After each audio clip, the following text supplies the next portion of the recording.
You open your phone and take a photograph of a sunset. You trust that the colors it shows you are the truth. Orange is orange, blue is blue. But one of the most celebrated painters who ever lived spent the final years of his career staring at a world that no longer looked anything like that. His name was Claude Monet, and by the time he painted some of his most famous works, he could barely see them. It started slowly. Around 1912, colors in his garden at Giverny began to shift. Greens turned muddy, whites turned yellow. He assumed it was his paint. It wasn't his paint, it was his eyes. Doctors told him he had cataracts in both eyes. The lenses inside his eyes were clouding over, like looking through a dirty window that never gets cleaner. Everything he saw came filtered through a yellow-brown haze. Here's the strange part. He kept painting anyway, for over a decade. Why would a painter, a man whose entire life depended on seeing color correctly, refuse the surgery that could fix it? Because he was terrified of what fixing it might do. Monet had heard that cataract surgery could change how a person perceives color entirely.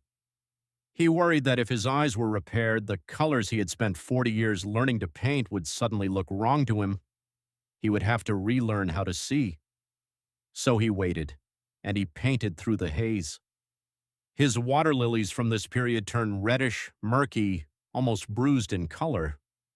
Some art historians once assumed this was a deliberate stylistic choice. It wasn't.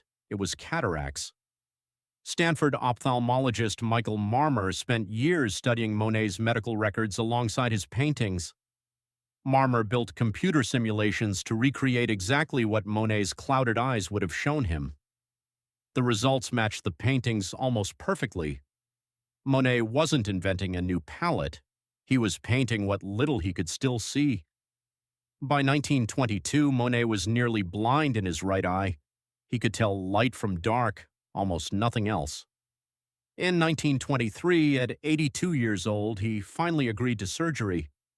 Ophthalmologist Charles Coutella operated on his right eye, removing the clouded lens. And something unexpected happened. Monet could suddenly see colors he hadn't seen in over a decade, but he could also see something else: ultraviolet light. Without the natural lens that once blocked it, his eye now let in wavelengths invisible to almost everyone else on Earth. Whites looked bluer, some objects seemed to glow faintly violet. He went back to paintings he thought he had already finished, and he started repainting them. Not because he was losing his mind, because for the first time in years he could actually judge what colors he was using. Historians who study Impressionism, including John Rewald, have pointed to this final period as proof that Monet never stopped adjusting, never stopped correcting course, right up until the end of his life. Here's what nobody tells you about eyesight. You don't just see the world, you see your version of it. Your eyes filter, distort, and interpret light before your brain ever gets a chance to judge it. Monet's eyes lied to him for over a decade, and he kept painting anyway, trusting the work even when he couldn't fully trust what he saw. You do this too, every single day.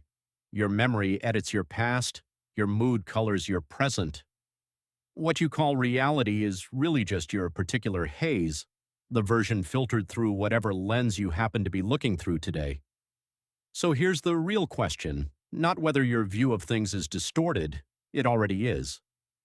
The question is whether you keep creating anyway, or wait for a clarity that might never come. Monet didn't wait for clear eyes to make something worth looking at. He just kept painting through the haze.